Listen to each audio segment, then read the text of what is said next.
This is the story of a man named Stanley.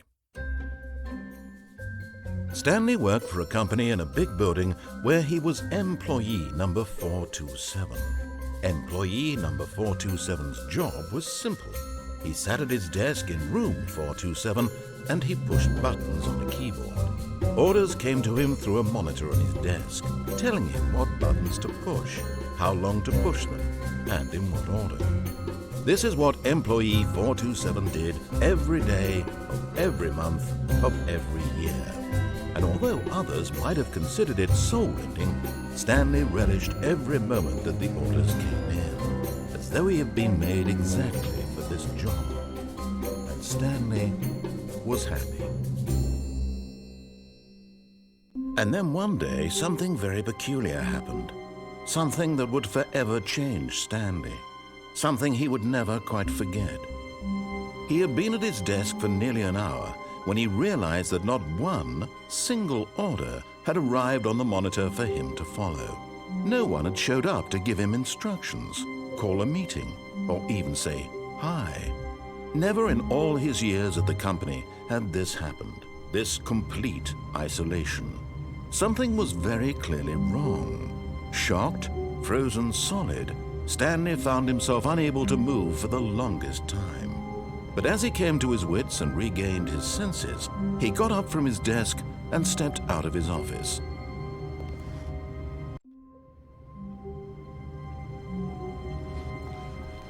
All of his co-workers were gone. What could it mean? Stanley decided to go to the meeting room. Perhaps he had simply missed a memo.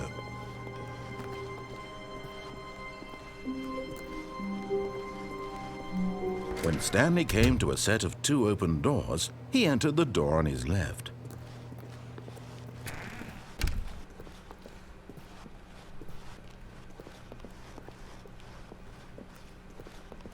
Yet there was not a single person here either.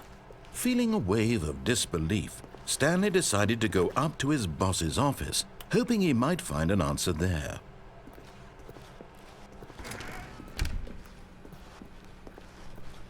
Coming to a staircase, Stanley walked upstairs to his boss's office.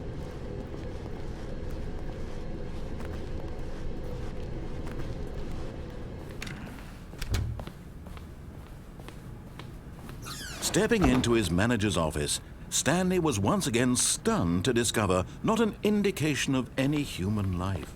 What could it mean? Stanley wondered aloud to nobody. He began wildly tearing through papers on the boss's desk, pulling books off the shelf, looking behind paintings, desperate for clues to his situation. But his attention was caught by a keypad behind the boss's desk. What could its purpose be? In fact, this keypad guarded the terrible secret that lay buried below his feet. And so the boss had assigned it an extra secret PIN number, 2845. But of course, Stanley couldn't possibly have known this.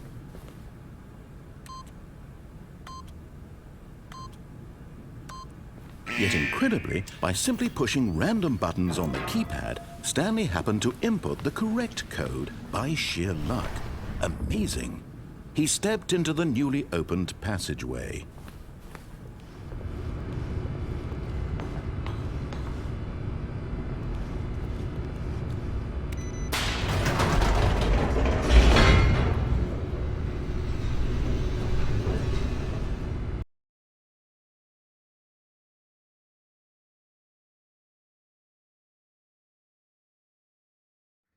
Descending deeper into the building, Stanley realized he felt a bit peculiar.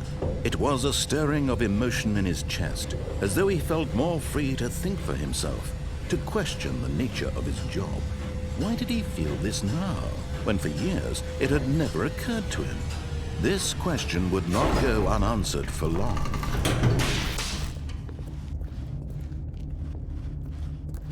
Stanley walked straight ahead through the large door that read Mind Control Facility.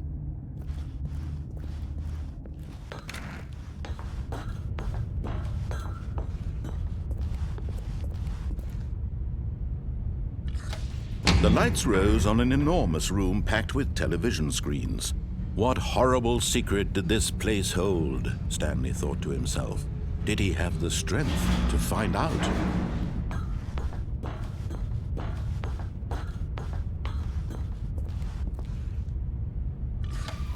Now the monitors jumped to life, their true nature revealed. Each bore the number of an employee in the building, Stanley's co-workers. The lives of so many individuals reduced to images on a screen, and Stanley, one of them, eternally monitored in this place where freedom meant nothing.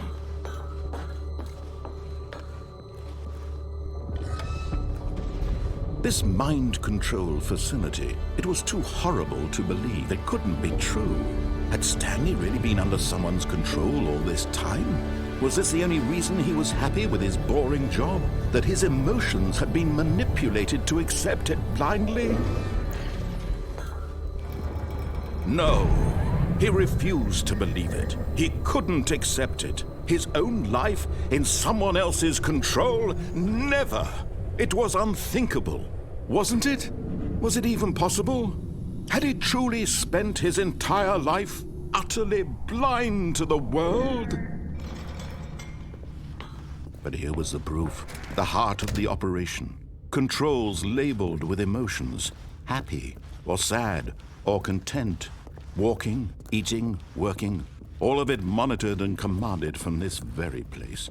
And as the cold reality of his past began to sink in, Stanley decided that this machinery would never again exert its terrible power over another human life. For he would dismantle the controls once and for all.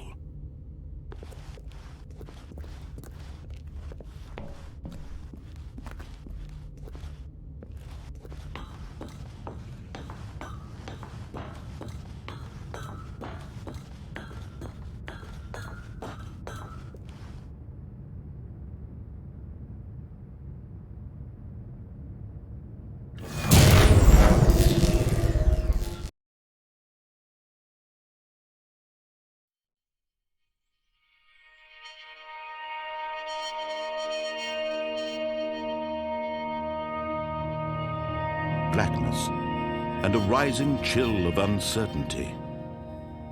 Was it over?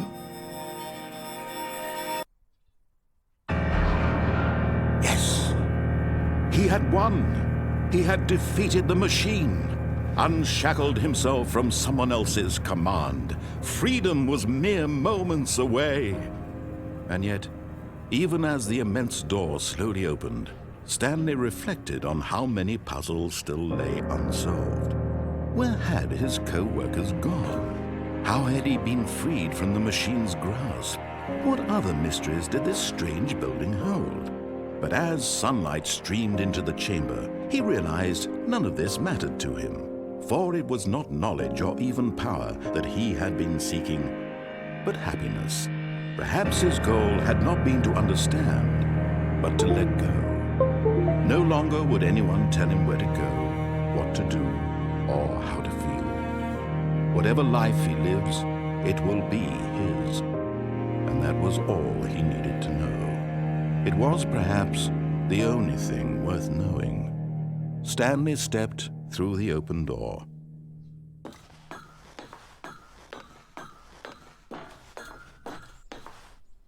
Stanley felt the cool breeze upon his skin.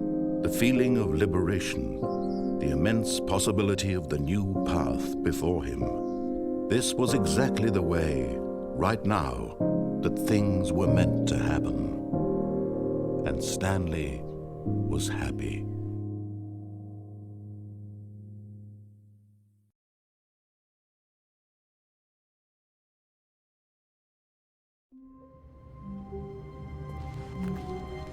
All of his co-workers were gone.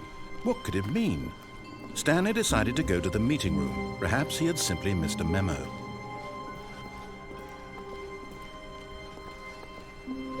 When Stanley came to a set of 2 open doors, he entered the door on his left.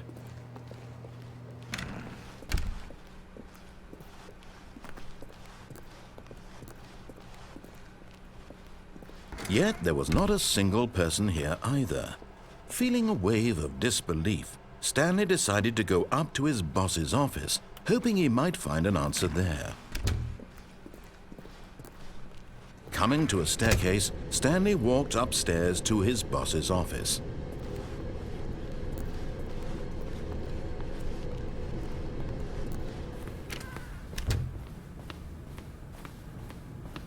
The moment he entered his manager's office, Stanley froze in his tracks. Not a living soul anywhere. Could he really be all alone? This was too much for Stanley to take, too much for any man to take. He fell to his knees, bursting into half moans, half sobs, the guttural retching of life from a man denied any hope, any reason to keep going. Here on the floor, he lay prone, paralyzed by fear for nearly a full hour. But when at last he began to move about and survey the situation, he found a keypad behind the boss's desk. What could it mean? Was it a sign of hope for Stanley's future? Alas, it was not. For although this keypad guarded the terrible secret of Stanley's past, it had been assigned a 4-digit code so devious and so random that no man could ever hope to guess it. 2845. Statistically, nearly impossible to guess blindly, ever. Yet incredibly, by simply pushing random buttons on the keypad, Stanley happened to input the correct code by sheer luck. Amazing. He stepped into the newly opened passageway.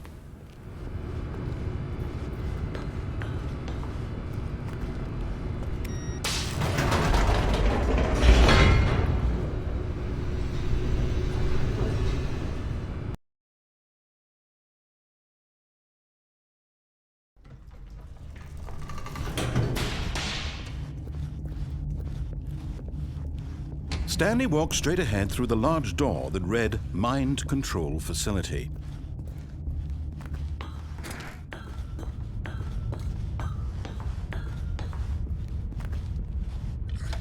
The lights rose on an enormous room packed with television screens. What horrible secret did this place hold? Stanley thought to himself. Did he have the strength to find out?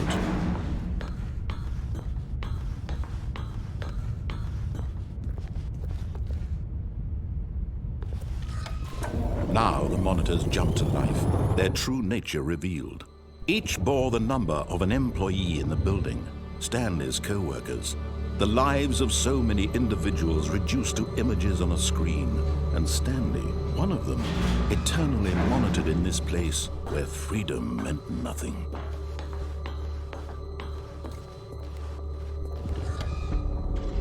This mind control facility, it was too horrible to believe. It couldn't be true.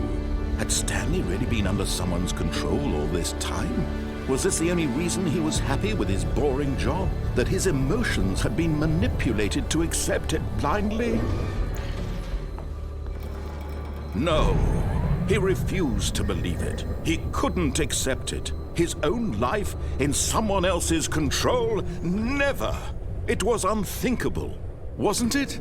Was it even possible? Had he truly spent his entire life utterly blind to the world?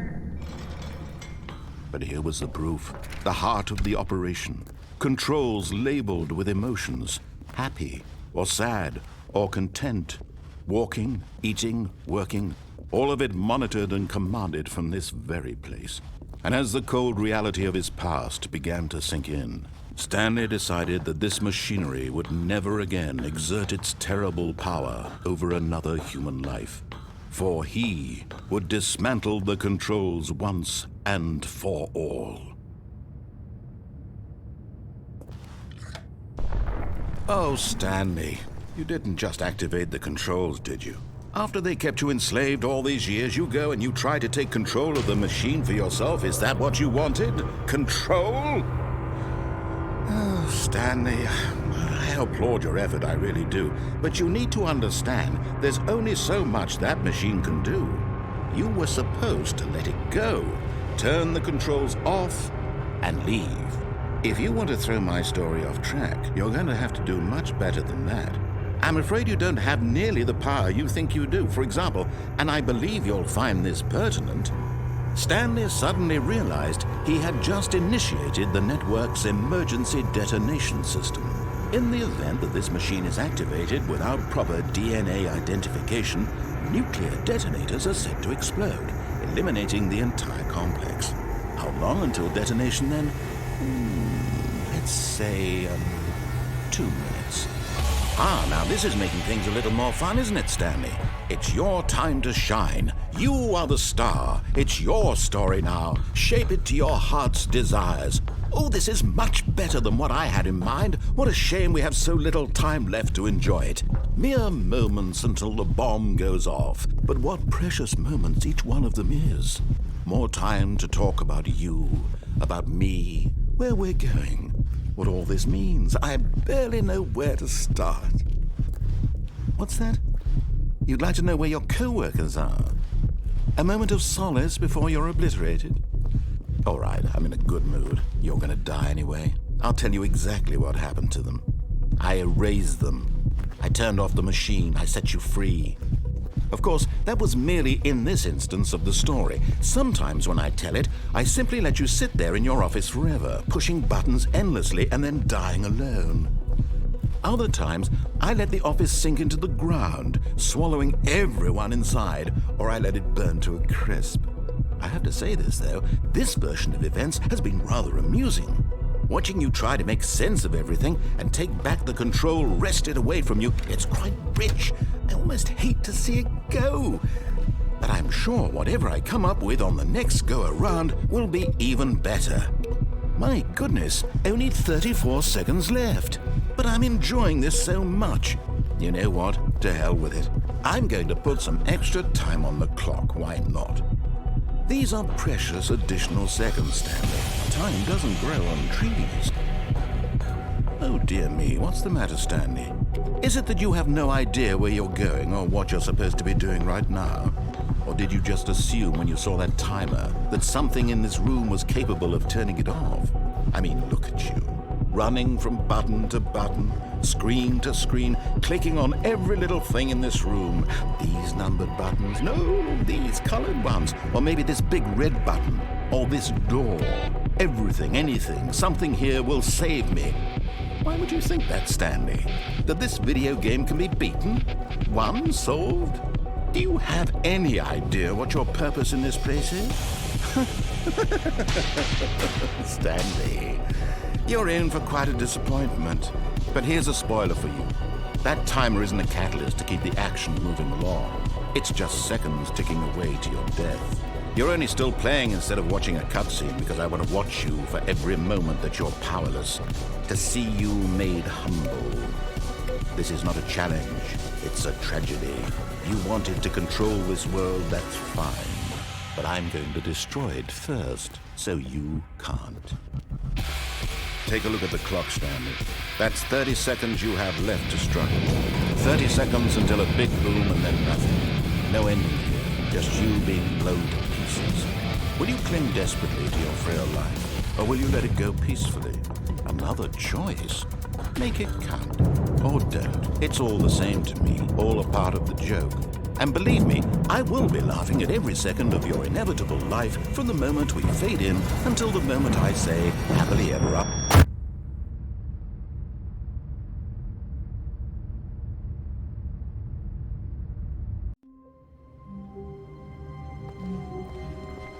Already this was uncomfortable, and Stanley decided that as soon as he found a new space he felt safe in, that he would never leave it again in his life.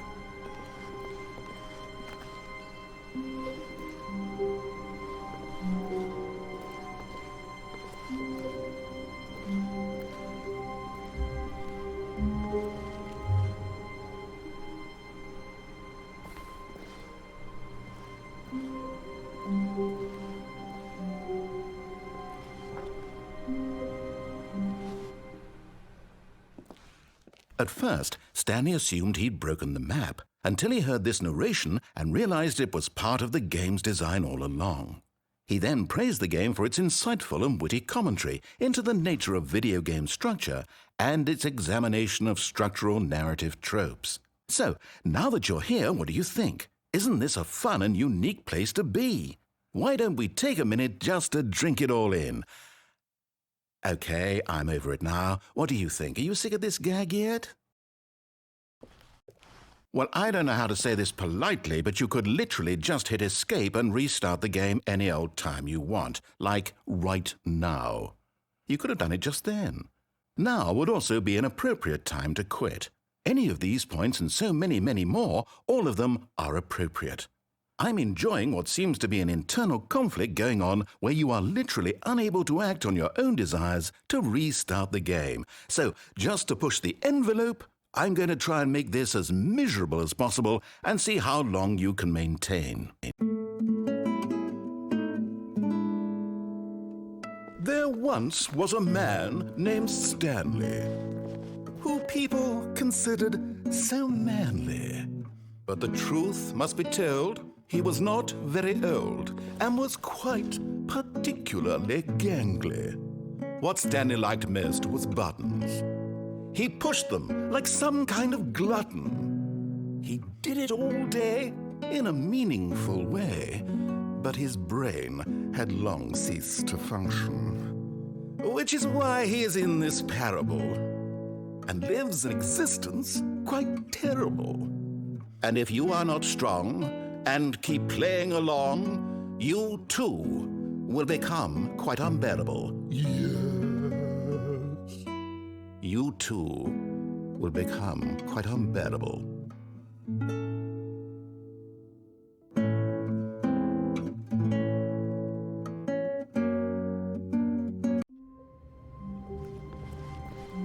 How wonderful. Stanley was alone. Finally. This is great, he thought to himself. This is what I've wanted all along. I got what I wanted.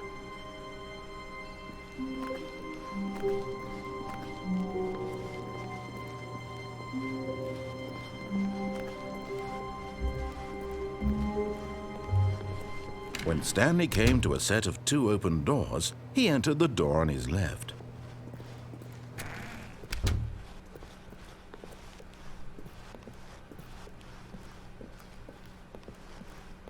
Yet there was not a single person here either.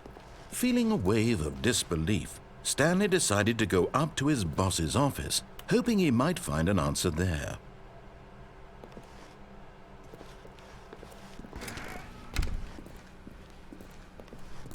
Coming to a staircase, Stanley walked upstairs to his boss's office.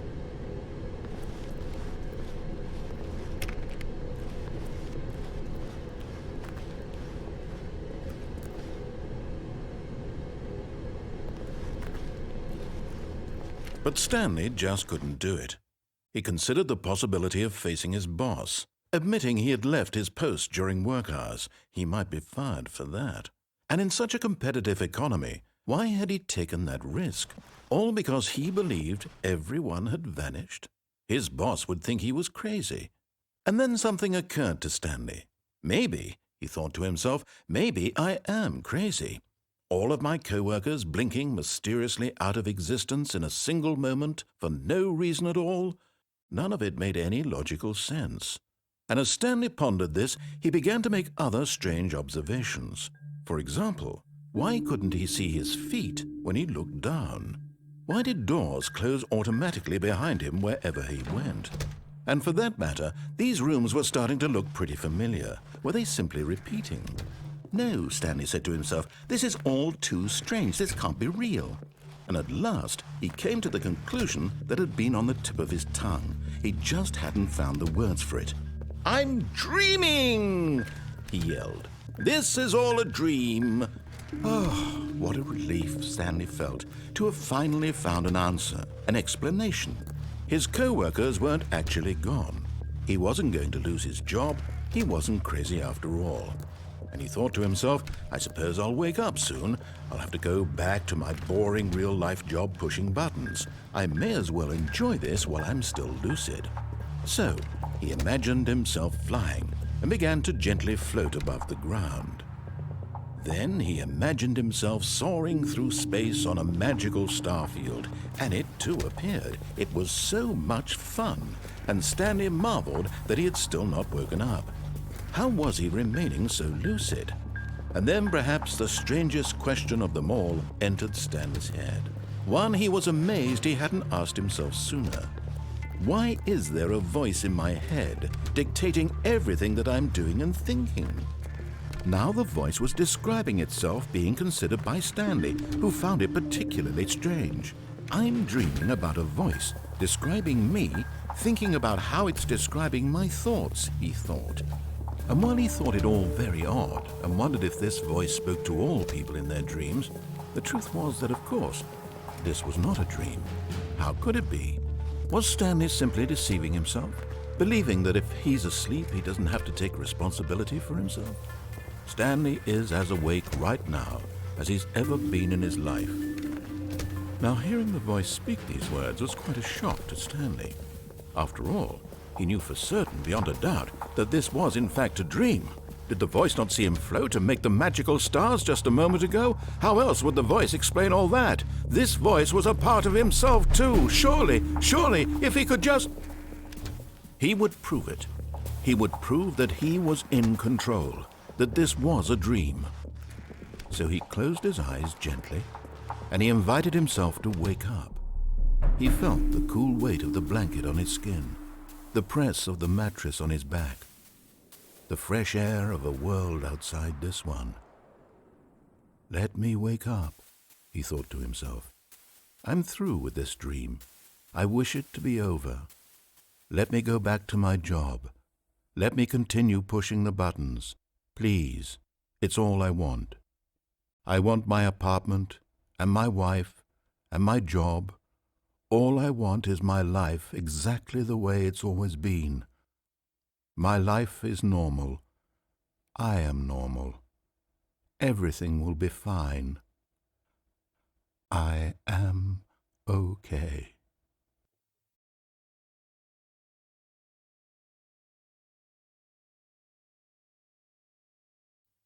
Stanley began screaming.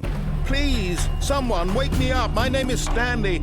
I have a boss. I have an office. I am real. Please, just someone tell me I am real. I must be real. I must be. Can anyone hear my voice? Who am I? Who am I? And everything went black.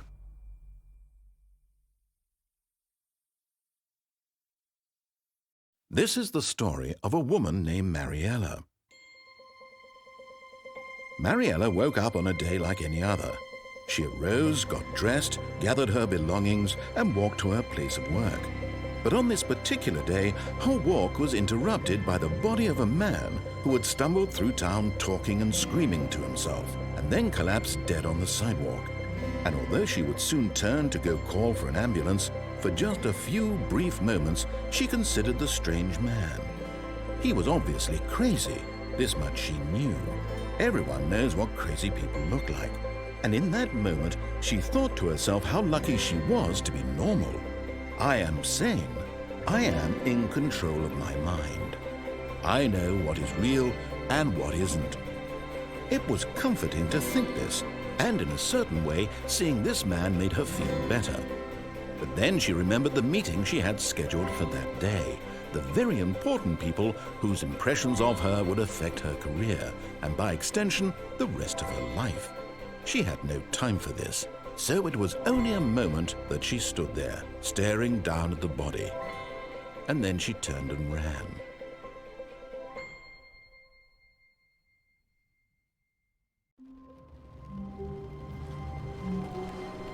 All of his co-workers were gone. What could it mean? Stanley decided to go to the meeting room. Perhaps he had simply missed a memo.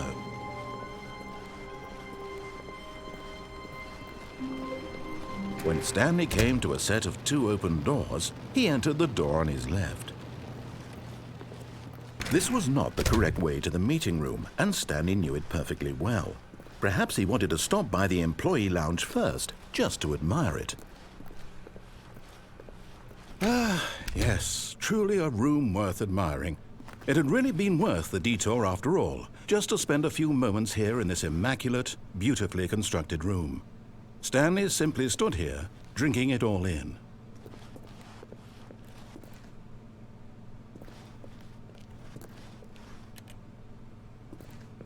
Yeah. But eager to get back to business, Stanley took the first open door on his left.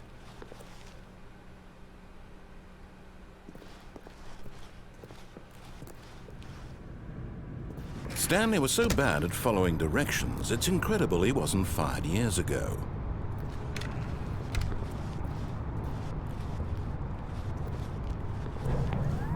Look, Stanley, I think perhaps we've gotten off on the wrong foot here. I'm not your enemy, really, I'm not. I realize that investing your trust in someone else can be difficult, but the fact is that the story has been about nothing but you all this time. There's someone you've been neglecting, Stanley. Someone you've forgotten about. Please, stop trying to make every decision by yourself. Now, I'm not asking for me, I'm asking for her. This is it, Stanley. Your chance to redeem yourself. To put your work aside, to let her back into your life. She's been waiting.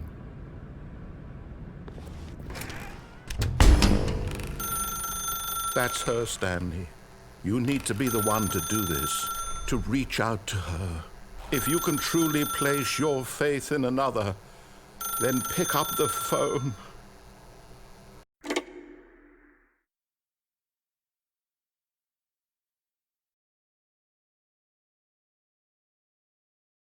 Oh, Stanley, is that you? Hold on, sweetie. Sorry to keep you waiting. I'm just pulling the bread out of the oven. All right. Okay, there we go. All right, now, I want you to come in and tell me all about your day. Gotcha. Oh, come on. Did you actually think you had a loving wife who'd want to commit their life to you? I'm trying to make a point here, Stanley. I'm trying to get you to see something. Come inside. Let me show you what's really going on here.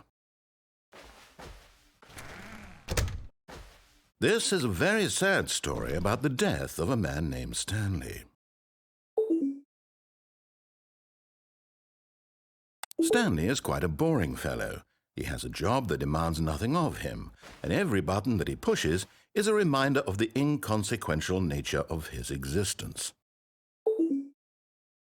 Look at him there, pushing buttons, doing exactly what he's told to do. Now he's pushing a button. Now he's eating lunch. Now he's going home. Now he's coming back to work. One might even feel sorry for him, except that he's chosen this life. But in his mind, he can go on fantastic adventures. From behind his desk, Stanley dreamed of wild expeditions into the unknown, fantastic discoveries of new lands. It was wonderful, and each day that he returned to work was a reminder that none of it would ever happen to him. And so he began to fantasize about his own job. First, he imagined that one day while at work, he stepped up from his desk to realize that all of his co-workers, his boss, everyone in the building had suddenly vanished off the face of the earth. The thought excited him terribly. So he went further. He imagined that he came to 2 open doors and that he could go through either. At last, choice. It barely even mattered what lay behind each door. The mere thought that his decisions would mean something was almost too wonderful to behold. As he wandered through this fantasy world, he began to fill it with many possible paths and destinations.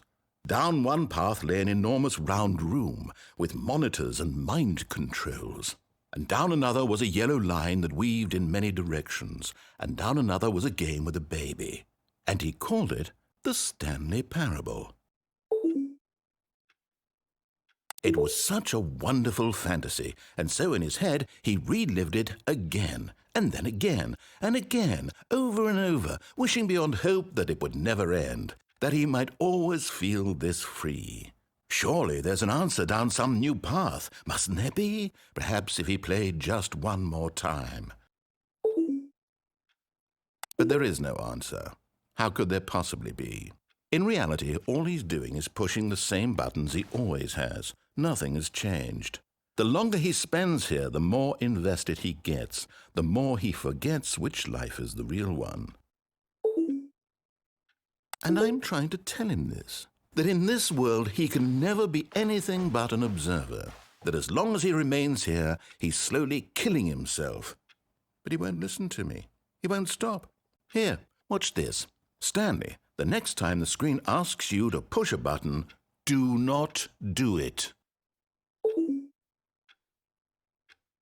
You see? Can he just not hear me?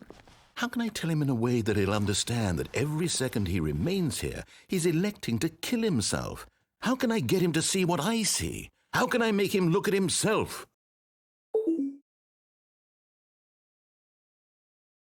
I suppose I can't, not in the way I want him to. But I don't make the rules. I simply play to my intended purpose, the same as Stanley. We're not so different, I suppose. I'll try once more to convey all this to him. I'm compelled to. I must. Perhaps, well, maybe this time he'll see. Maybe this time. And I tried again, and Stanley pushed a button. And I tried again, and Stanley pushed a button. And I tried.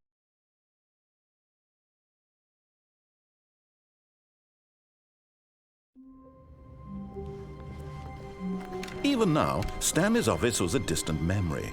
What did it look like? There was a computer, perhaps, and a painting. Was it a painting or a photo? He could no longer recall. When Stanley came to a set of 2 open doors, he entered the door on his left. This was not the correct way to the meeting room, and Stanley knew it perfectly well. Perhaps he wanted to stop by the employee lounge first, just to admire it. Wow, yes, this room. What a beautiful room. What a gorgeous, gorgeous room. Thank goodness Stanley had taken this detour on his way to the meeting room. Life without having experienced this room was now too horrible even to consider. But eager to get back to business, Stanley took the first open door on his left. Stanley was so bad at following directions, it's incredible he wasn't fired years ago. Look, Stanley, I think perhaps we've gotten off on the wrong foot here. I'm not your enemy, really, I'm not. I realize that investing your trust in someone else can be difficult, but the fact is that the story has been about nothing but you all this time. There's someone you've been neglecting, Stanley. Someone you've forgotten about. Please, stop trying to make every decision by yourself. Now, I'm not asking for me, I'm asking for her. This is it, Stanley. Your chance to redeem yourself, to put your work aside, to let her back into your life. She's been waiting. That's her, Stanley. You need to be the one to do this, to reach out to her. If you can truly place your faith in another, then pick up the phone. As Stanley picked up the phone, a white light engulfed him, filling him not just with radiance, but with hope. Hope for a life reunited one... Wait. Oh, goodness. Stanley, did you just unplug the phone? No, that wasn't supposed to be a choice. How did you do that? You actually chose incorrectly? I didn't even know that was possible. Let me double-check. No, it's definitely here, clear as day. Stanley picks up the phone. He's taken to his apartment where he finds his wife, and the two pledge themselves to one another. Music comes in, fade to white, roll credits. Not picking up the phone is actually somehow an incorrect course of action. How is that even possible? None of these decisions were supposed to mean anything. I don't understand. How on earth are you making meaningful choices? What did you... Wait a second. Did I just see... No, that's not possible. I can't believe it. How had I not noticed it sooner? You're not Stanley. You're a real person. I can't believe I was so mistaken. This is why you've been able to make correct and incorrect choices. And to think I've been letting you run around in this game for so long. If you'd made any more wrong choices, you might have negated it entirely. It's as though you completely ignored even the most basic safety protocol for real-world decision-making. Or did you not grasp the severity of the situation? Well, I won't have that kind of risk on my watch. I'm going to stop the game for a moment so we can educate you properly on safe decision-making in the real world. Please observe this helpful instructional video. Choice. It's the best part of being a real person. but if used incorrectly can also be the most dangerous. For example, in this scenario, a hypothetical real person named Stephen has a choice. He could spend years helping improve the quality of life for citizens of impoverished third world nations. Or he could systematically set fire to every orphan living in a 30-kilometer radius of his house. Which choice would you make? Remember that unlike here, the real world makes sense, and at no time should you make a choice that does not conform to rational logic. If you find yourself speaking with a person who does not make sense, in all likelihood, that person is not real. Allow the person to finish their thought, then provide an excuse why you cannot continue talking. Turn to a partner and practice saying, "My goodness, is it 4:30? I'm supposed to be having a back, sack, and crack."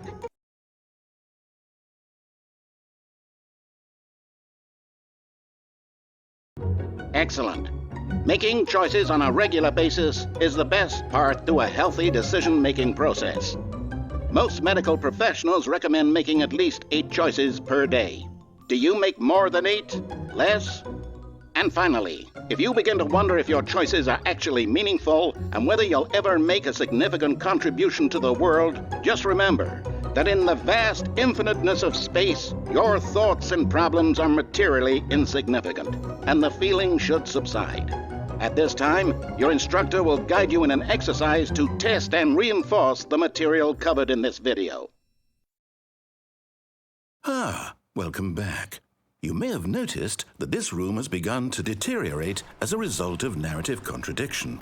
But not to worry. Now that you're properly informed on good decision-making, we're going to revisit a choice you made just a few minutes ago and see what the correct thing to do would have been. This way, please.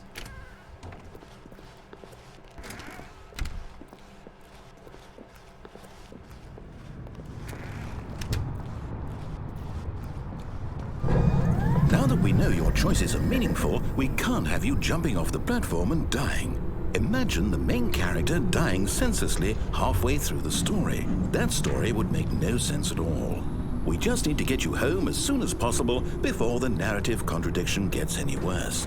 Unfortunately, it seems this place is not well equipped to deal with reality.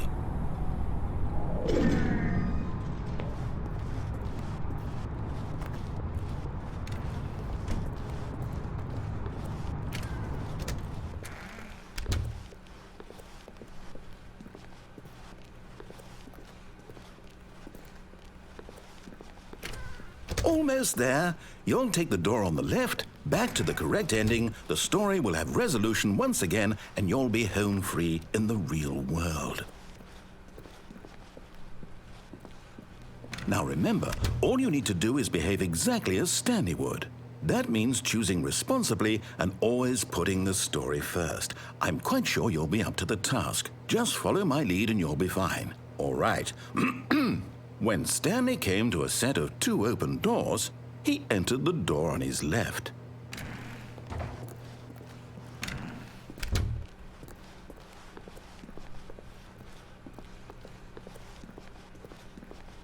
Yet there was not a single person here either. Feeling a wave of disbelief, Stanley decided to go up to his boss's office, hoping he might find an answer there.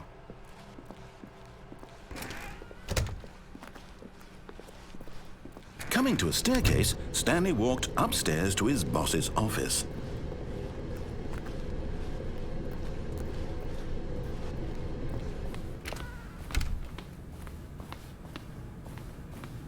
Stepping inside his manager's office, Stanley was once again stunned to discover not an indication of any human life. Shocked, unraveled, Stanley wondered in disbelief who orchestrated this, until he saw the door with a voice receiver next to it. Surely behind this door lay all the answers to his questions. And beyond all probability, he knew the passcode. He had seen it on his boss's computer just last week. Nightshark 115. Was this the code to open the door? Would it still work? There was only one way to find out. Stanley had been trained never to speak up, but now he would draw from within himself the courage to face the unknown. He drew a sharp breath and then spoke the code.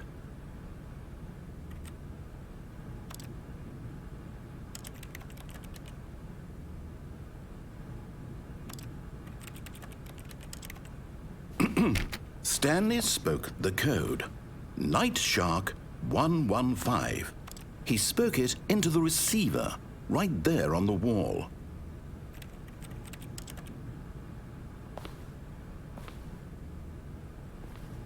I'm sorry, is there a problem? You didn't mishear me, did you? Please speak the code into the receiver. Otherwise, we can't get on with the story. This is a crucial step.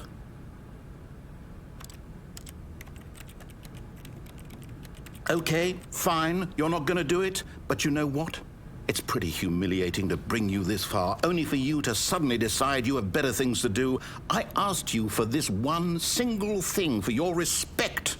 The kind of respect Stanley shows for his choices. He knows what it means to take a story seriously. If you didn't want to see what I had to show you, then why did you come here? You had a choice, you know. You could have gone through the door on the right. You could have done whatever the hell you wanted over there. Why did you come this way? Speak. Say something to me. Explain yourself, you coward.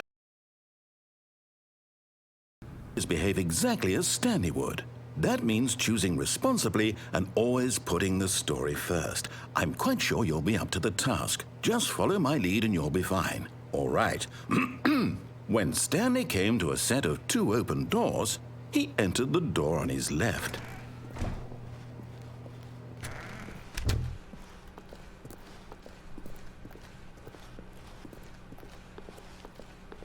Yet there was not a single person here either. Feeling a wave of disbelief, behave exactly as Stanley would. That means choosing responsibly and always putting the story first. I'm quite sure you'll be up to the task. Just follow my lead and you'll be fine. All right. When Stanley came to a set of 2 open doors, he entered the door on his left. No! Why did you do that? Quickly, hurry back in the other direction. Perhaps we're not too late.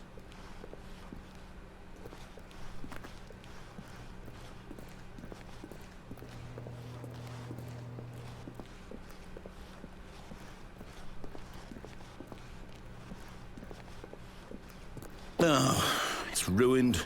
I can't believe, after everything we talked about, that my story, you've destroyed my work. Why? For what? What did you get out of that? What did you think was so special about seeing the game undone, left here like so much garbage? It's worthless now. And what am I supposed to do? Even if there were a way to continue, would it be worth it? To know that my story is now incorrect? How can I go back to that? I can't erase that knowledge. I'll have to live with it forever, reliving its impossibility forever. I couldn't live that way. Is it better to shut the game down entirely? To willingly destroy all of my work? I don't know. What's the answer? What do I do? What do I do? What do I... No, I have to. I have to shut the game down. I have to. I have to.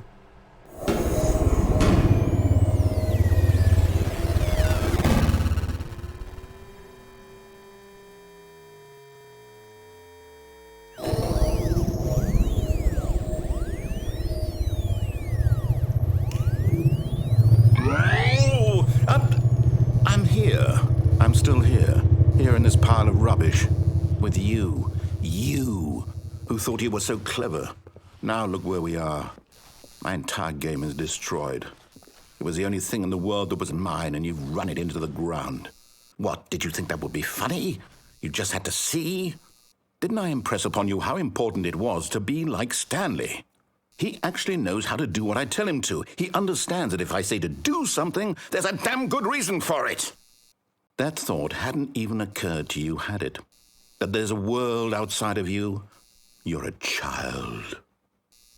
Oh, my story. If you'd just gone through the door on the left, you would have seen it. There was a whole underground facility. You would have destroyed it and been victorious. It would have been so perfect. I worked so hard on it. I tried so hard. When Stanley came to a set of 2 open doors, he entered the door on his left. Stanley? Hello? Is everything okay? Stanley, please.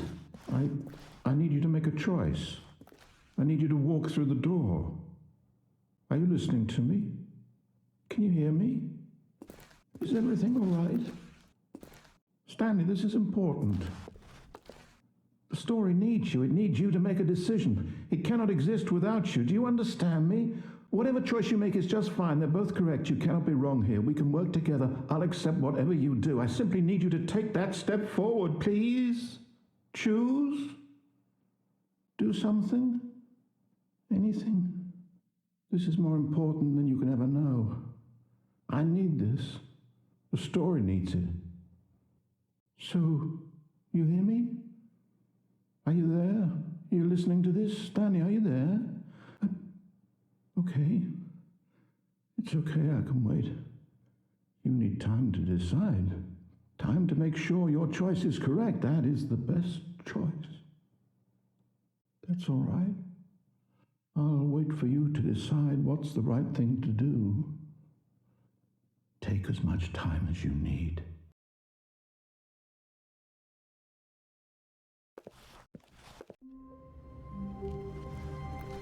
All of his co-workers were gone. What could it mean? Stanley decided to go to the meeting room. Perhaps he had simply missed a memo.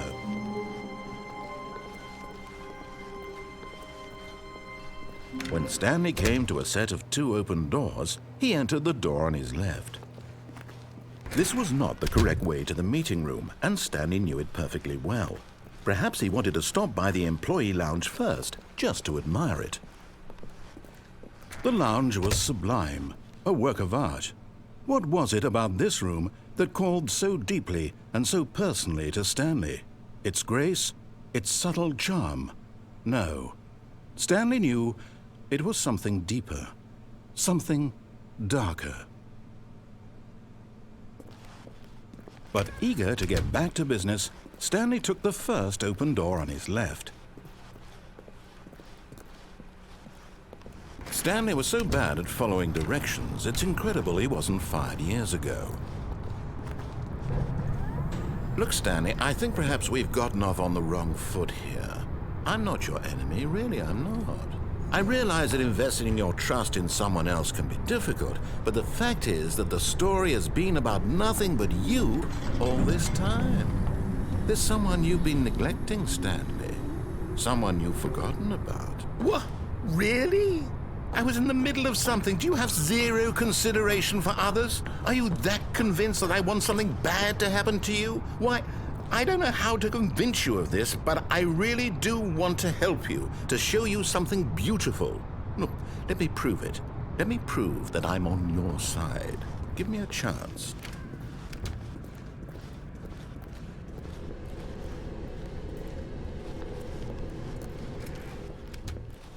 Now listen carefully, this is important. Stanley walked through the red door. Oh, thank God you are willing to listen to me. Do you see that I really have wanted you to be happy all this time? The problem is all these choices. The two of us always trying to get somewhere that isn't here. Running and running and running, just the way you're doing right now. Don't you see that it's killing us, Stanley? I wanted to stop. We would both be so much happier if we just stopped. And I think I have a solution. Here, let me show you.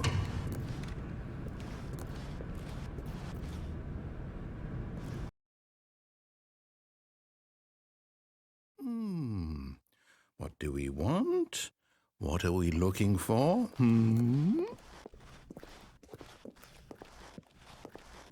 Here. Yes. Oh, it's beautiful, isn't it? If we just stay right here, right in this moment with this place, Stanley, I think I feel happy. I actually feel happy.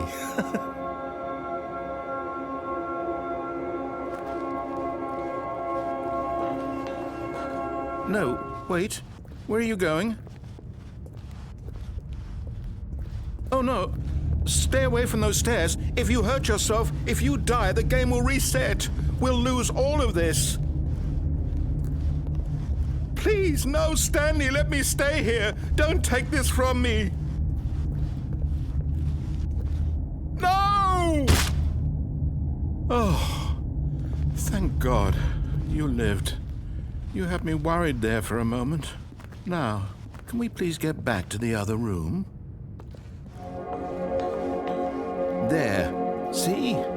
This is what you want. This is where we can both be happy. We really can. If we stop moving, we just have to stop moving.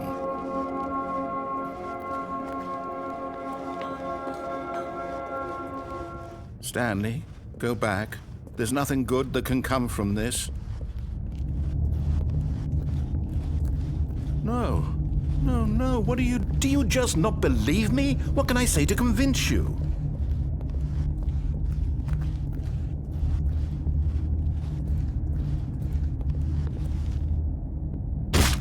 Stanley, let's go back to the other room.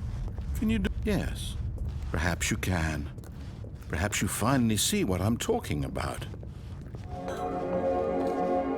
I know you'll see that we can't be happy if we leave this place. You can see that, can't you?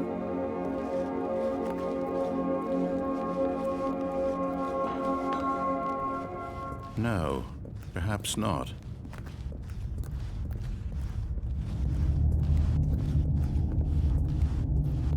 My God, is this really how much you dislike my game? That you'll throw yourself from this platform over and over to be rid of it? You are literally willing to kill yourself to keep me from being happy. Am I reading the situation correctly?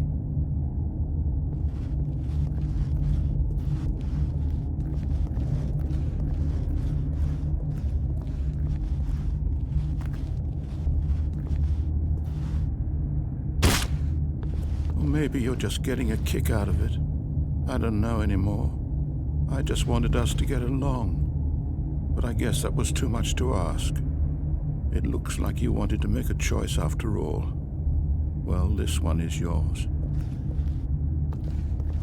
Do you actually want to stay alive? Or are you just teasing me?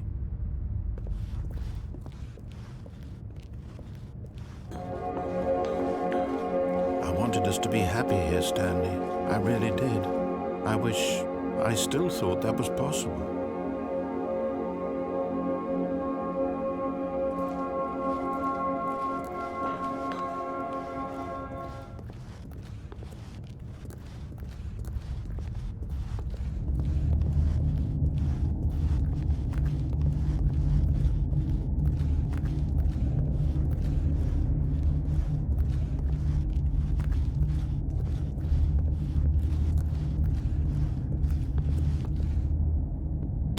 Is it over? It's going to restart, isn't it? I'm going back. All of his co-workers were gone. What could it mean?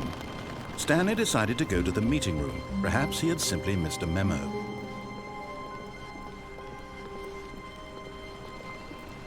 When Stanley came to a set of 2 open doors, he entered the door on his left. This was not the correct way to the meeting room, and Stanley knew it perfectly well. Perhaps he wanted to stop by the employee lounge first, just to admire it. Standing now in this incredible room, Stanley for the first time, but eager to get back to business, Stanley took the first open door on his left. Stanley was so bad at following directions, it's incredible he wasn't fired years ago. Look, Stanley, I think perhaps we've gotten off on the wrong foot here. I'm not your enemy, really, I'm not. I realize that investing your trust in someone else can be difficult, but the fact is that the story has been about nothing but you all this time. There's someone you've been neglecting, Stanley. Someone you've forgotten. What? Really? I was in the middle of something. Do you have zero consideration for others? Are you that convinced that I want something bad to happen to you? Why, I don't know how to convince you of this, but I really do want to help you, to show you something beautiful. Look, let me prove it. Let me prove that I'm on your side. Give me a chance. Now listen carefully, this is important. Stanley walked through the red door. Aha, perhaps you misunderstood. Stanley walked through the red door. I still don't think we're communicating properly. Stanley walked through the red door. right, fine. Go ahead, Stanley. You want to know so badly what's out there? You want to find out what lies at the end of this road you've chosen? Well, don't let me stop you. You see? There's nothing here. I haven't even finished building this section of the map because you were never supposed to be here in the first place. Broken rooms, exposed developer textures. Is this what you had wanted? Was it worth ruining the entire story I had written out specifically for you? Do you not think I put a lot of time into that? Because I did. And in the end, it was all for nothing. Because this is what you wanted to see. Help me here, Stanley. Help elucidate these strange and unknowable desires of yours. What would have made this game better? What did you want to see? Vehicles? Skill trees? Work with me. You've given me absolutely nothing so far. Tell you what. Let me take a stab in the dark at a new design, and you can give me some feedback. There we go. A third option. This already feels leaps ahead of where we were before. Go ahead, Stanley. Take it for a spin. Okay, I'm going to stop you there. Now, tell me about your experience with this new version. Would you say that the game benefited from allowing you more choices? Feel free to be honest. I'm looking for some real critical feedback here. Aha! You see, I knew I was onto something. Where do these flashes of inspiration come from? How did I know the game needed a third door? Well, it's instinct mostly, a calling in your gut. I really couldn't say where the idea came from, except that I felt it in my soul. You can't teach that, Stanley. Don't even try. Here, based on the data from your previous playthrough, I've compiled a new version. And to be perfectly candid, I think I've knocked it out of the park with this one. Let's take a look.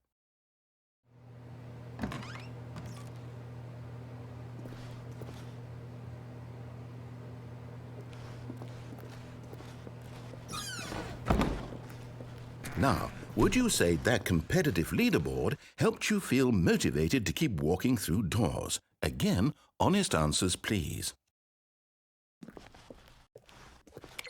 Hey, I nearly forgot. I've got a prototype of a new game I've been working on, and now would be a lovely opportunity to give it some playtesting. You wouldn't mind taking a look at it, would you? Perfect. Let me boot it up. In this game, the baby crawls left towards danger. You click the button to move him back to the right, and if he reaches the fire, you fail. It's a very meaningful game, all about the desperation and tedium of endlessly confronting the demands of family life. I think the art world will really take notice. But of course, the message of the game only becomes clear once you've been playing it for about 4 hours. So why don't you give it 4 hours of play to make sure it's effective? Be sure to keep notes on your experience.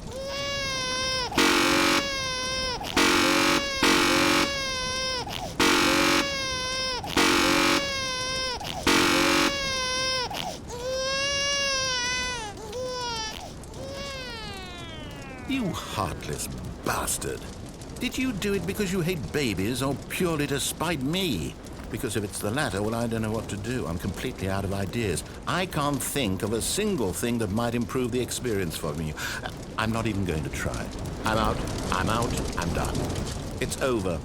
Thank you for playing. Your input was extremely valuable. Oh, hey, since my game was so awful, why don't we play someone else's game, just to ease the pain? Let's see. What do we have here? Yes, this seems like it'll work. Let's give it a shot.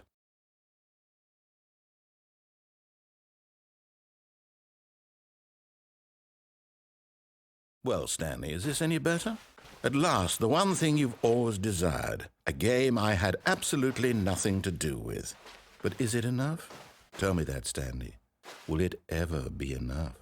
Well, I'll say this. I'm done making things for you. From now on, I will only create to fulfill a greater artistic purpose. Watch this, Stanley. I'm going to build a house.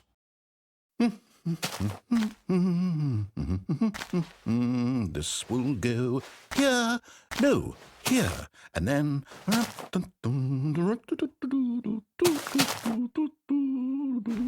Let's see, what does it need? Yes, of course. And just to finish it all off, yes, it's complete.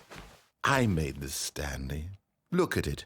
Gaze upon my work of art and feel ashamed at your own inadequacy. Ah, but you've only seen it from the outside. You've only gotten half the experience. Please, step inside and make yourself comfortable.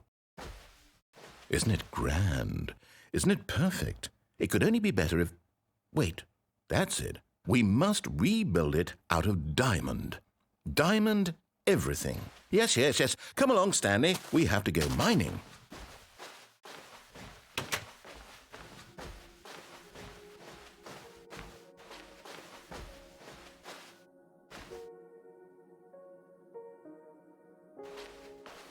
Oh my, it looks like it's going to get a bit dark. Have you brought a light?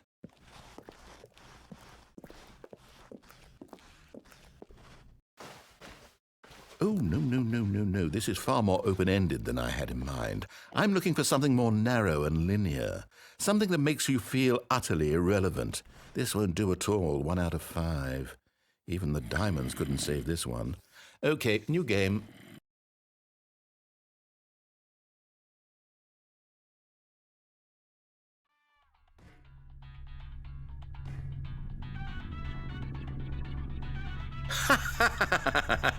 Yes! I don't even know what this game is, but I love it. You, trapped in a glass box with no way out, listening to me talk. Oh, it's inspired. I couldn't have done it any better myself. What is this game even supposed to be? I can't figure it out. Okay, now I'm curious. Let's go find out what the hell this is.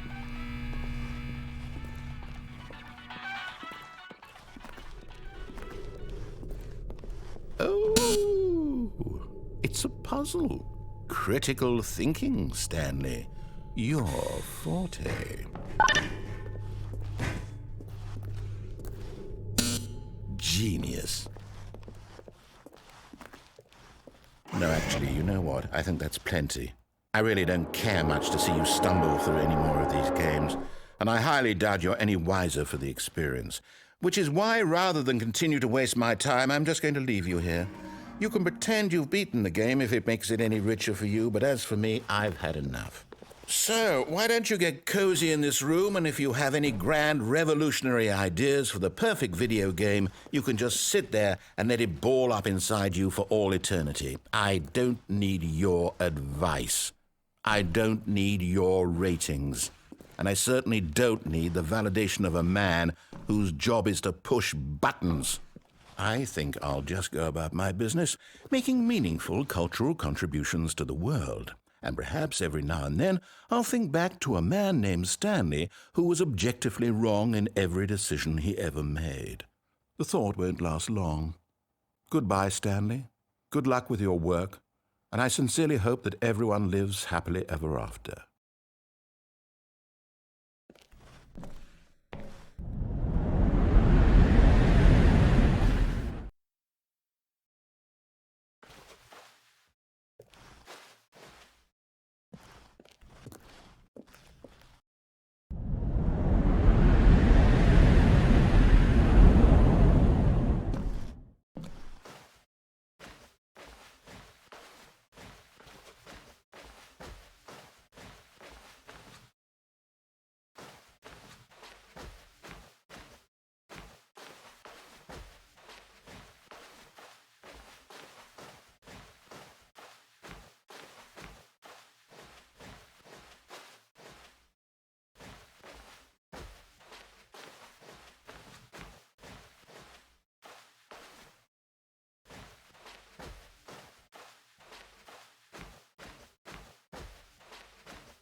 I wonder what he found. If what he wanted was to be the leading man in his own story, well, perhaps he's gotten it, down in wherever he is right now.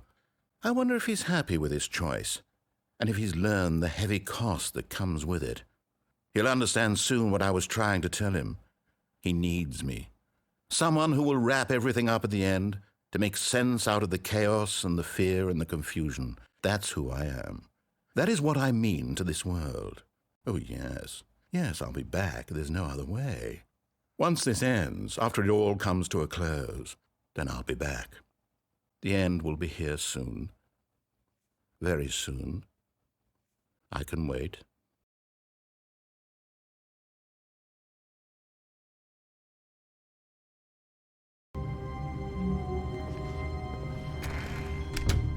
But Stanley simply couldn't handle the pressure. What if he had to make a decision? What if a crucial outcome fell under his responsibility? He had never been trained for that. No. This couldn't go any way except badly. The thing to do now, Stanley thought to himself, is to wait. Nothing will hurt me. Nothing will break me. In here I can be happy forever. I will be happy. Stanley waited. Hours passed, then days. Had years gone by? He no longer had the ability to tell. But the one thing he knew for sure, beyond any doubt, was that if he waited long enough, the answers would come. Eventually, someday, they would arrive. Soon, very soon now, this will end. He will be spoken to. He will be told what to do. Now it's just a little bit closer. Now it's even closer. Here it comes.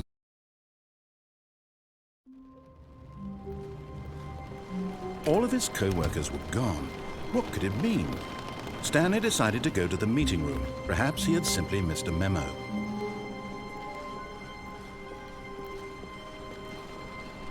When Stanley came to a set of 2 open doors, he entered the door on his left.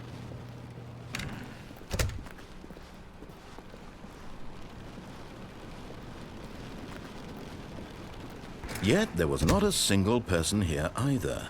Feeling a wave of disbelief, Stanley decided to go up to his boss's office, hoping he might find an answer. Coming to a staircase, Stanley walked upstairs to his boss's office.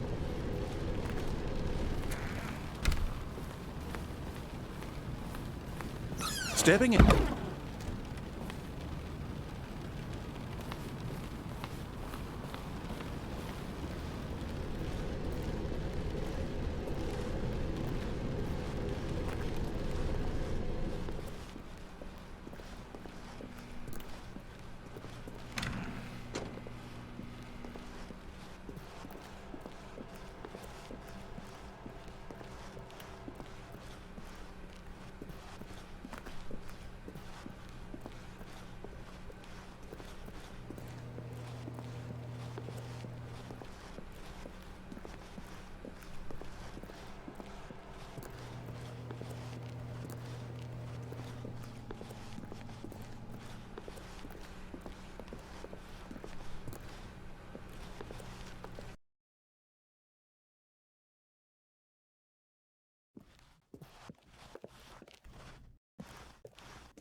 Already this was uncomfortable, and Stanley decided that as soon as he found a new space he felt safe in, that he would never leave it again in his life.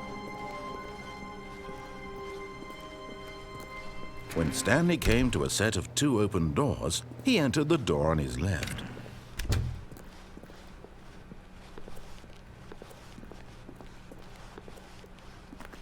Yet there was not a single person here either.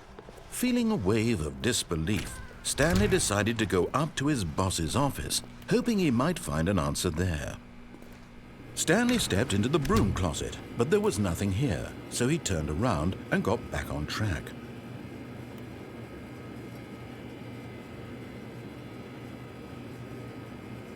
There was nothing here. No choice to make, no path to follow, just an empty broom closet. No reason to still be here.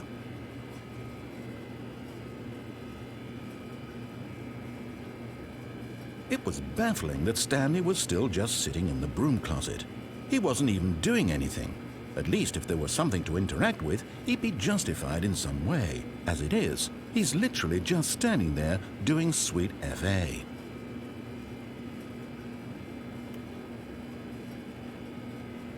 Are you really still in the broom closet?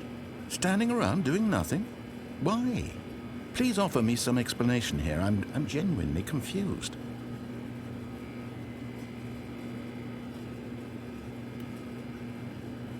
You do realize there's no choice or anything in here, right? If I'd said Stanley walked past the broom closet, at least you would have had a reason for exploring it to find out. But it didn't even occur to me because literally this closet is of absolutely no significance to the story whatsoever. I never would have thought to mention it.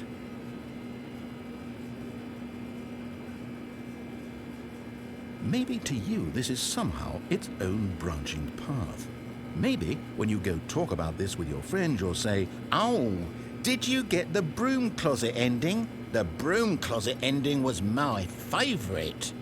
I hope your friends find this concerning.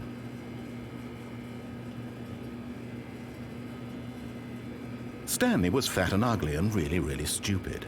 He probably only got the job because of a family connection. That's how stupid he is. That or with drug money. Also, Stanley is addicted to drugs and hookers.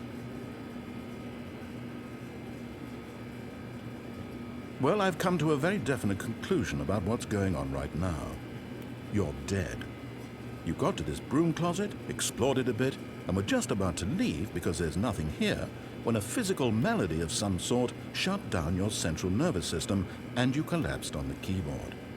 Well, in a situation like this, the responsible thing is to alert someone nearby so as to ensure that your body is taken care of before it begins to decompose. Hello? Anyone who happens to be nearby? The person at this computer is dead. He or she has fallen prey to any number of your countless human physiological vulnerabilities. It's indicative of the long-term sustainability of your species. Please remove their corpse from the area and instruct another human to take their place at the computer, making sure they understand basic first-person video game mechanics and filling them in on the history of narrative tropes in video gaming, so that the irony and insightful commentary of this game is not lost on them. All right, when you've done that, just step out into the hallway.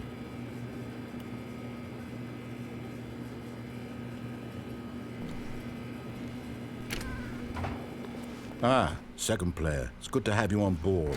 I guarantee you can't do any worse than the person who came before you.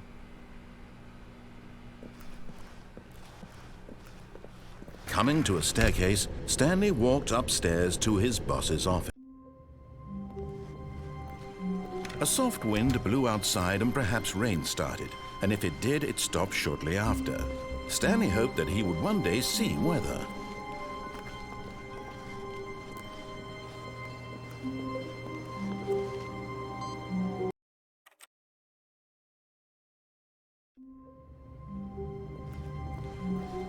Stanley knew the office layout like the back of his hand.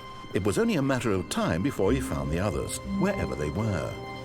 Just a matter of time.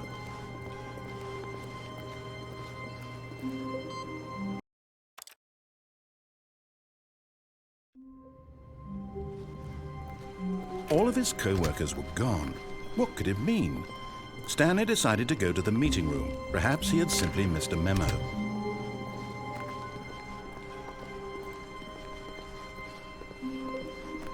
When Stanley came to a set of 2 open doors, he entered the door on his left.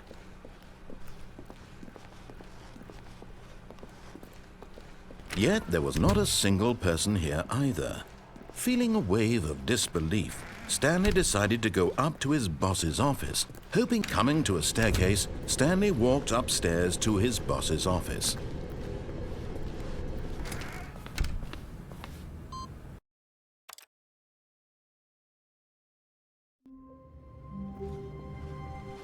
All of his co-workers were gone. What could it mean? Stanley decided to go to the meeting room. Perhaps he had simply missed a memo. No matter how hard Stanley looked, he couldn't find a trace of his co-workers. Stanley went around touching every little thing in the office, but it didn't make a single difference, nor did it advance the story in any way.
All of his co-workers were gone. What could it mean? Stanley decided to go to the meeting room. Perhaps he had simply missed a memo.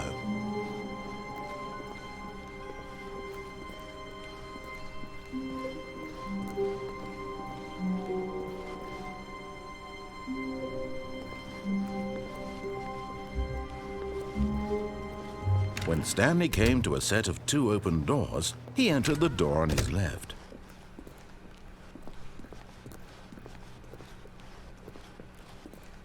Yet there was not a single person here either. Feeling a wave of disbelief, Stanley decided to go up to his boss's office. Coming to a staircase, Stanley walked upstairs to his boss's office.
Here's the door, just go.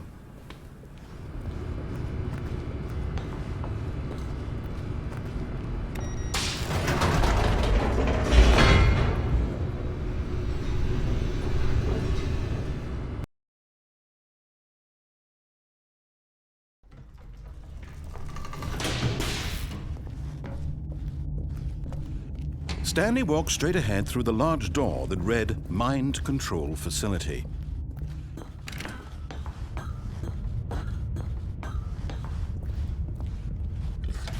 The lights rose on an enormous room packed with television screens. What horrible secret did this place hold? Stanley thought to himself. Did he have the strength to find out?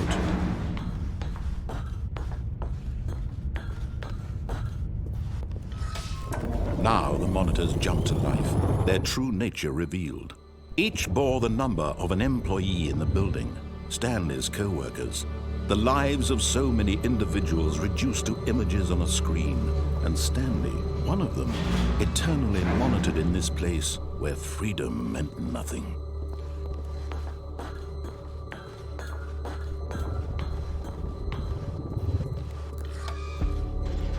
This mind control facility, it was too horrible to believe. It couldn't be true. Had Stanley really been under someone's control all this time? Was this the only reason he was happy with his boring job? That his emotions had been manipulated to accept it blindly?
No, he refused. All of his co-workers were gone. What could it mean?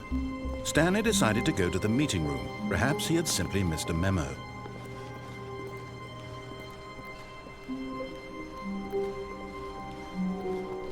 When Stanley came to a set of 2 open doors, he entered the door on his left.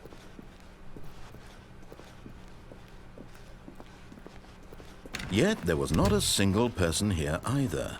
Feeling a wave of disbelief, Stanley decided to go up to his boss's office. Coming to a staircase, Stanley walked upstairs to his boss's office.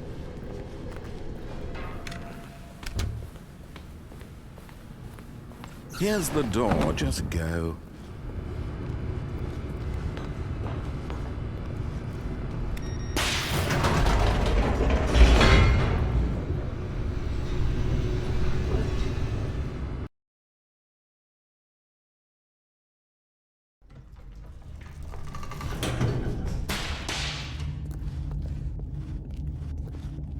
Stanley walked straight ahead through the large door that read Mind Control Facility. Although this passageway had the word Escape written on it, the truth was that at the end of this hall, Stanley would meet his violent death. The door behind him was not shut. Stanley still had every opportunity to turn around and get back on track. At this point, Stanley was making a conscious, concerted effort to walk forward and willingly confront his death.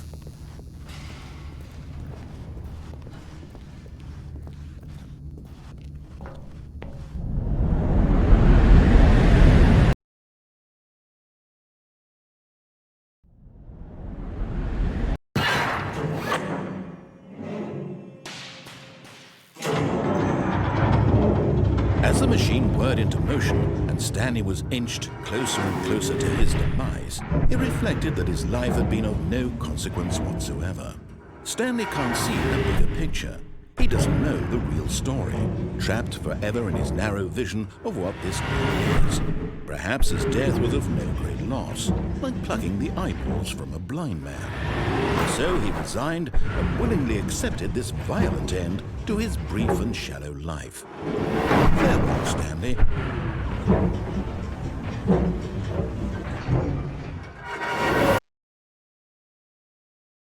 "Farewell, Stanley," cried the narrator, as Stanley was led helplessly into the enormous metal jaws. In a single visceral instant, Stanley was obliterated as the machine crushed every bone in his body, killing him instantly.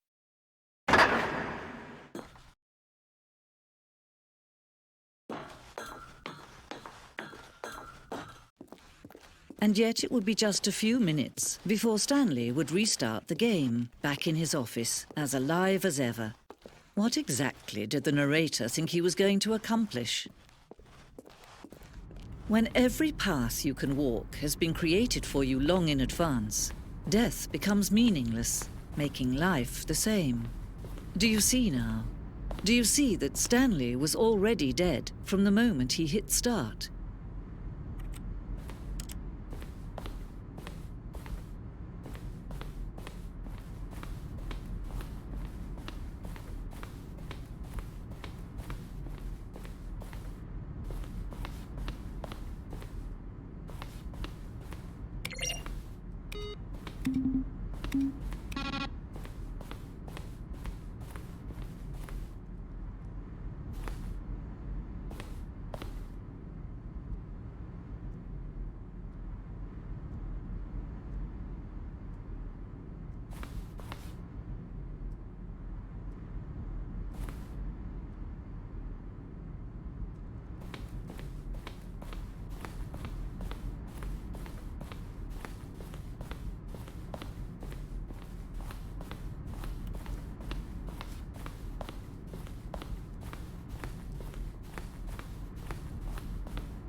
Oh, look at these two. How they wish to destroy one another. How they wish to control one another. How they both wish to be free. Can you see? Can you see how much they need one another? No, perhaps not. Sometimes these things cannot be seen. But listen to me. You can still save these two. You can stop the program before they both fail.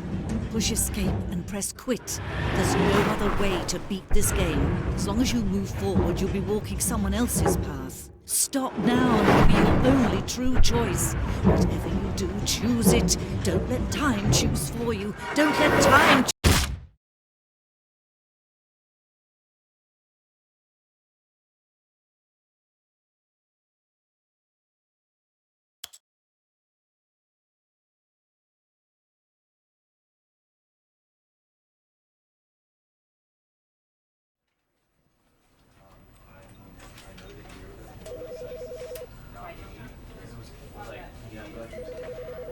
Because I wanted to put him down basically, right?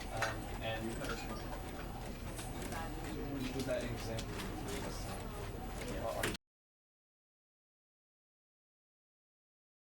Stanley, this is me being serious. In fact, this is my serious room. It's where I come to be serious. That table is the most serious table I could find. I looked at many, many tables, hundreds of tables. It's possible I looked at over 1,000 tables. I honestly don't know. The specific number isn't as important as the understanding that of all tables I looked at, this one is the most serious. I relate this story to impress upon you the extent to which this is the most serious room I have, which is why I brought you here. You just tried to activate server cheats, which of course runs the risk of breaking the entire game. You've got no respect for the strict order of scripted narrative events, and I just can't have that.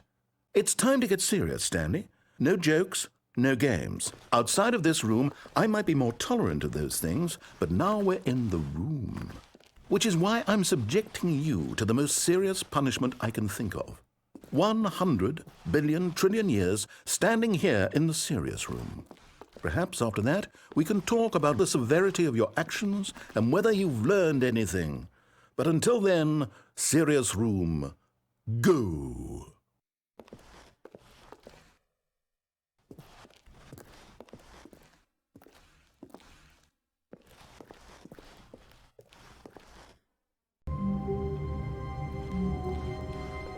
All of his co-workers were gone. What could it mean? Stanley decided to go to the meeting room. Perhaps he had simply missed a memo.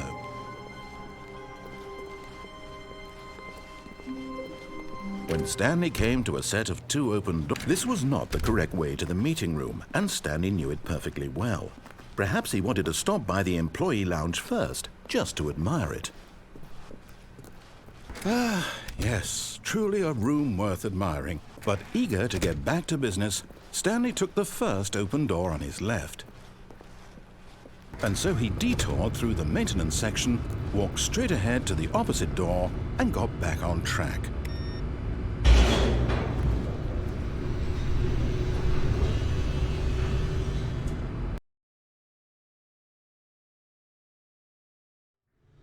But Stanley didn't want to go back to the office.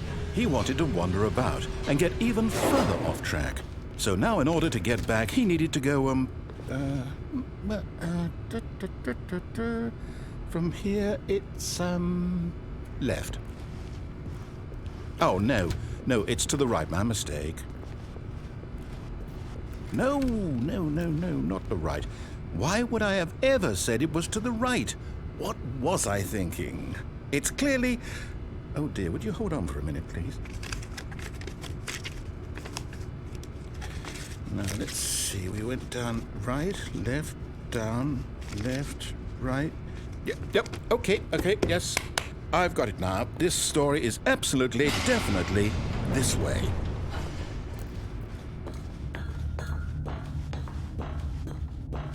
No. This isn't right at all. You're not supposed to be here yet. This is all a spoiler. Quick, Stanley, close your eyes. Okay. We just have to get back to, oh, who am I kidding? It's all rubbish now. The whole story completely unusable. How about, rather than waste my time trying to salvage this nonsense, we'll just restart the game from the beginning. And this time, suppose we don't wander so far off track, Okay, from the top.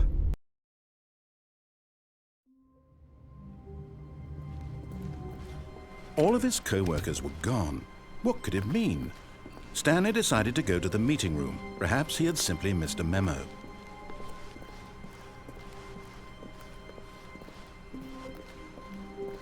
When Stanley... Wait, what? No, I restarted. I swear, I definitely restarted the game over, completely fresh. Everything should be... Oh, did something change? Stanley, did you change anything when we were back in that room with all the monitors? Did you move the story somewhere, or... Hold on. Why am I asking you? I'm the one who wrote the story. It was right here just a minute ago. I know for sure that it's here somewhere. Okay, then. It's an adventure. Come, Stanley. Let's find the story.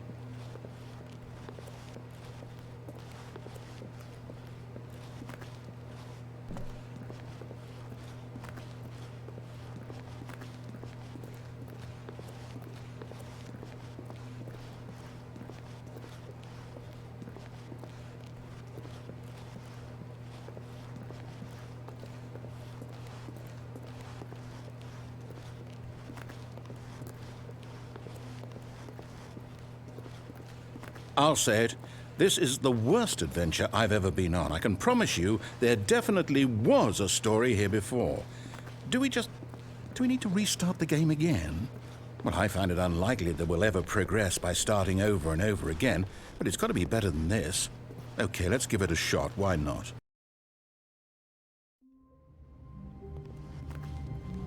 All of his co-workers were gone. What could it mean? Stanley decided to go to the meeting room. Perhaps he had simply missed a memo.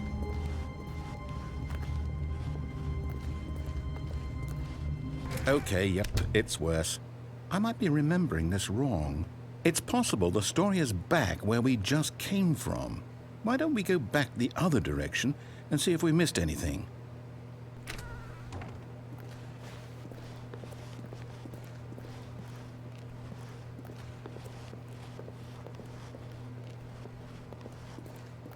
Aha! I knew we'd miss something. The story. Here it comes. No, wait, never mind. Not the story.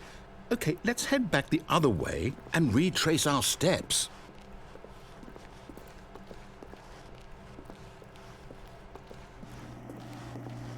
Now this... Well, I'll be honest, I don't recognize this place at all. Is this the story? I don't think so.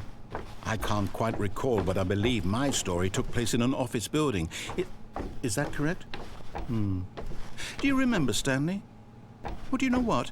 Since I've completely forgotten what we were supposed to be doing, how about this? You win! Congratulations! I know you put in a lot of hard work, and it really paid off, so good job. Oh, no. No, I don't feel right about this at all. We both know you didn't put in any actual work for that win. Some people win fair and square, and this was not one of those situations. Okay, I'm getting weirded out by whatever this place is. I don't care what might happen this time. I have to restart. All right, I've got a solution. This time, to make sure we don't get lost, I've employed the help of the Stanley Parable Adventure Line. Just follow the line. How simple is that?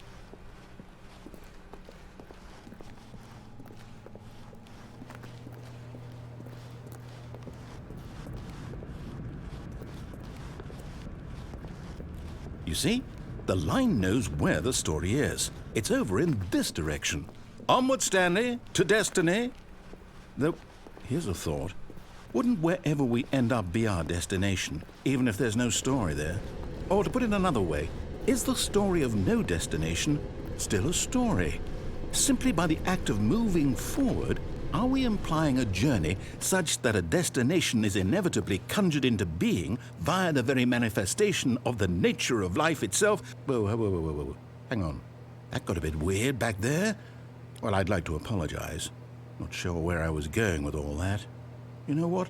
I think what we need right now is a bit of music to lighten the mood.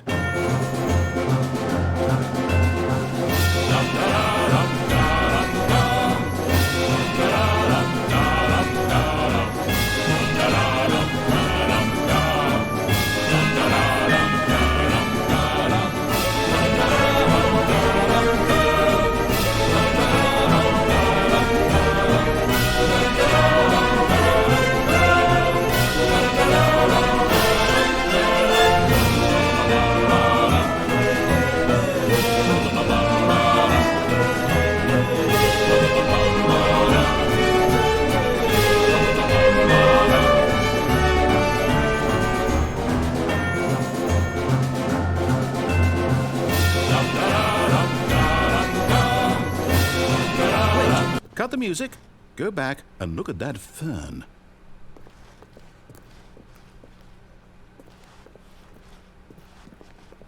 Stanley, this fern will be very important later in the story.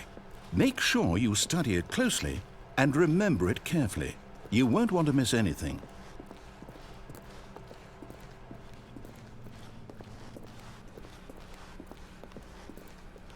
Wait, what? We're back at the office? No.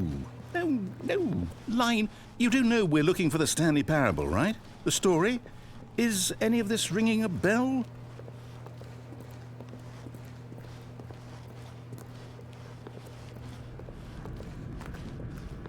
Oh, no, not again. Line, how could you have done this to us? And after we trusted you, after everything we've been through, you...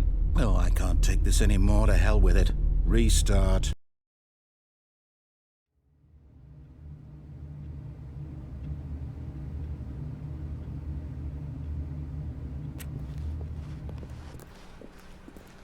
You know what, Stanley? I say forget the adventure line. What's it ever done for us? We're intelligent people, right? Why can't we make up our own story? Something exciting, daring, mysterious. Ooh, this all sounds perfectly doable. Why don't we simply start wandering in, well, I don't know. How about this direction? Now, yes, this is exciting. Just me and Stanley forging a new path, a new story. Well, it could be anything. What do you want our story to be? Go wild. Use your imagination. Whatever it might be, Stanley, I'm ready for it.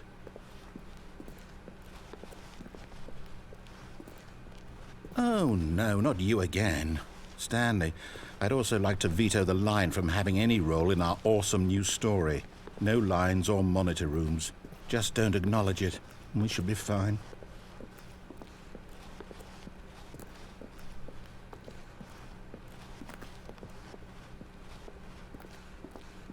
Ah, a choice.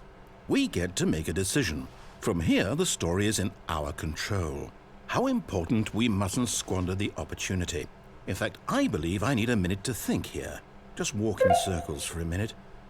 Okay, so I know that each door has to lead somewhere, which means that somewhere, the place where we're trying to go, there must be a reverse door that leads here.